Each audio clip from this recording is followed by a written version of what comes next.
All right, well, Matt, Thanksgiving is tomorrow. It is. It is. And here we sit on King's Pride.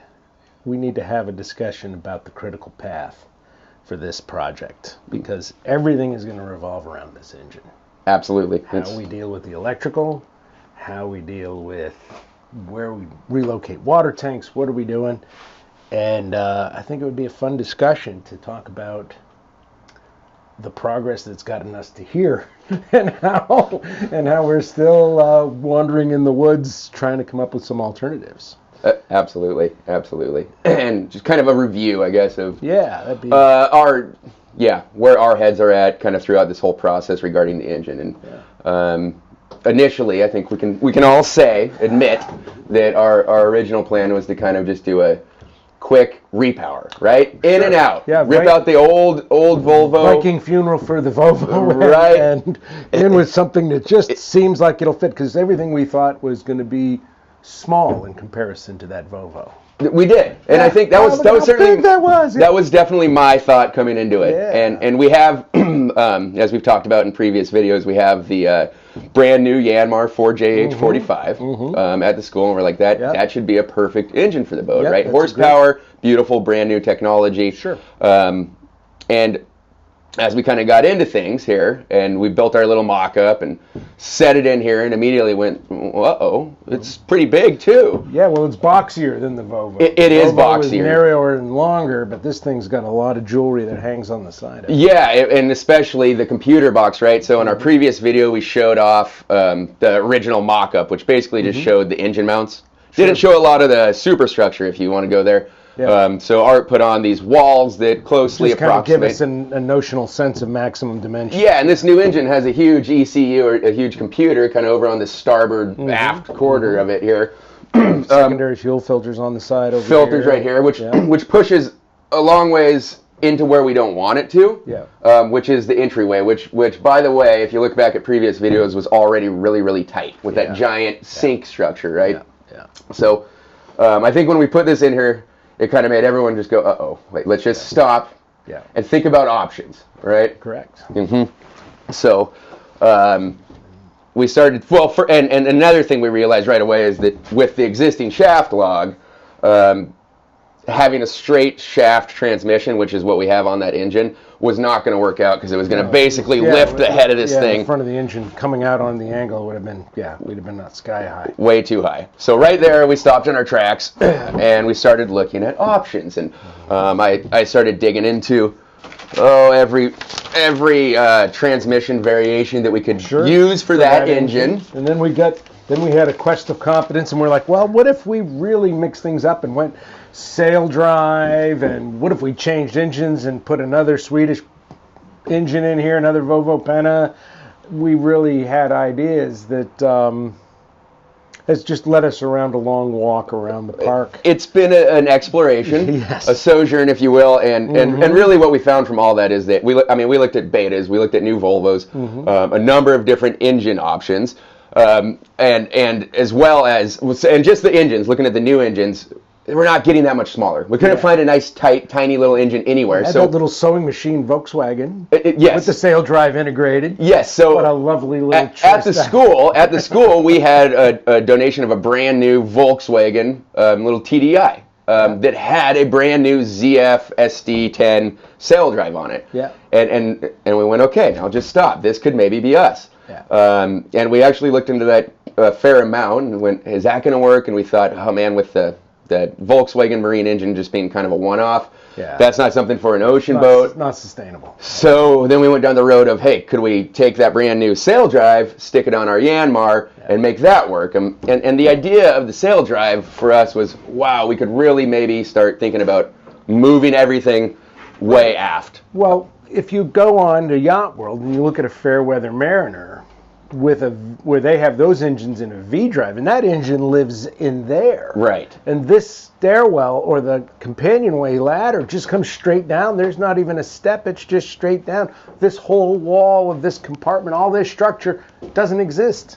It's back there. Yeah. In a Fairweather, and and it changes everything around. Well, we're not there. We're here.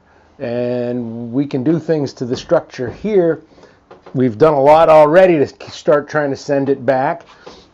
But I think our next choice is, if we really want to try to save interior space, is probably looking at a stern tube and relocating the strut. I think so, and I think we can all be thankful that we're sort of at this point right now with Thanksgiving tomorrow. Yes, I'm thankful for that. We've made some decisions, or at least we think we have. We've gone around, chased our tail a bit, explored other options. They haven't really, been that good of options, and things getting kind of too custom. And I think we've all agreed that going with our nice Yanmar engine, we've found the down angle transmission that we need for it. Right. And there's like 4 different options for down angle transmissions. The problem is lots of them are way too bulky. Yeah. There's a ZF one. It's huge. Yeah, it's a big hydraulic. It's got a huge belly. Yeah. And we have an issue with basically interference with the hull as it is. So having the big belly on it does not help us by any means. No. But we did find it's a KM35A2. Mike down at Harbor Marine in Everett tracked it down for us. Pretty hard to find transmission. So I think we can agree we're going to get that transmission, put it on the engine, make a mock-up of it again. Yeah, and those of you guys watching, I don't know if you noticed, but if you compare it to previous videos, this is all different now. Art did a lot of work in cutting us back basically to where the refrigerator is, so that we could really start moving in, because before we were, going, we're going to have to cut stuff for sure. We're going to really have to move some things around. Plus, if we're going to redo the engine rails, the beds, there was no way to do a proper fiberglass job with all the interferences that we had. So, no, we've got to cleave back to a good starting point. And now we just need to decide, is it worth moving the whole running gear out as far as stern tube and strut? I think it is. Yeah, I think we're at the point where we're saying, let's get rid of that old stern tube. Yeah. That's... Compared to lots of other bigger glassing projects, I think that's a reasonable approach. That's not the scariest. It should happen anyways. The angle already is not good. No. Also, we could offset the angle so that we could actually remove the shaft without interfering with the rudder. The other thing is you, to get the shaft off before, you have to pull the strut. Which is crazy. Yeah. Nobody's going to want to do that in a foreign country or something. So. Exactly. So I guess our big decision now, we've decided on our engine. Yep. We decided on our transmission. Yeah. Our big question now is, how far back do we want to go? Because as you were saying with Bob Perry's original plans. Okay, those guys are out there talking about this boat design, and this is one of the things that Art does. He comes back and actually looks at the original drawings from Bob Perry. Thanks, Bob. And if you notice that where they're at, here's the galley stove, which is pretty close to the right level. This companionway is where the refrigerator is, right here. So the front of our refrigerator, which is where the back of the old engine is actually where Bob had drawn this in, and it had a little cutout in the hull here. And so that might be a consideration as we move forward. Pretty sweet to have all this real estate open, right? Well, yep, good point. If everything was pushed back. That being said, in order to do that, we start cutting into the existing fridge and freezer, which is right behind that next bulkhead there. Yeah. As it is now, I feel like if we redo the stern tube, we can move this engine back another, foot, basically. We'll have to cut some of this out. Yeah, but this has to become shorter. Mm-hmm. But in that way, because we still have to have an issue with possibly touching the oil pan to the bottom of the boat. Right. So we need to be able to lift the engine up a little bit. Change the angle of the angle a little bit. Bring her back another foot or so, which is really starting to get pretty nice out front here, the way I see it. Yeah. That would probably be, in my mind, the quickest solution. Sure. Or we get really nuts and we take out the refrigerator and go way back. That starts to really... All things are possible with enough money. Right. You could take it down to a bare hull and start over, but I don't think that's in either of our schedules. No. So I think the 4JH with the down angle will remedy this box, tighten it up a little bit, maybe make it a little bit more actual. Yeah, I think just for the appendages rather than just true outside dimensions, absolute dimensions. Let's see. All right. Well, this bulges out here, and this is a service point. We want to make sure we can get to this. We want to be able to get to that, and because Because at the end of the day, my deliverable to the owner is a boat that I would want to work on. Right.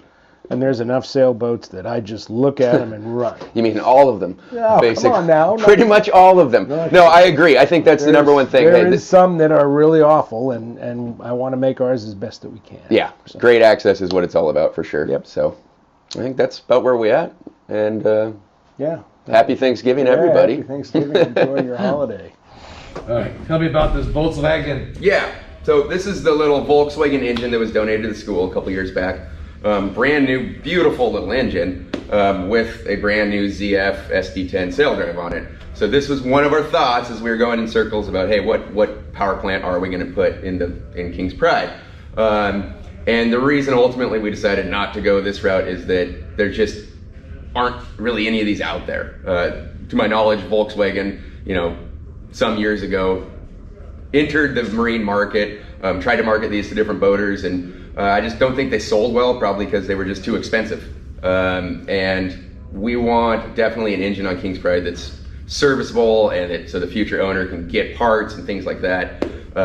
We don't have the wiring harness or any controls for it, so we decided probably not the best route to go.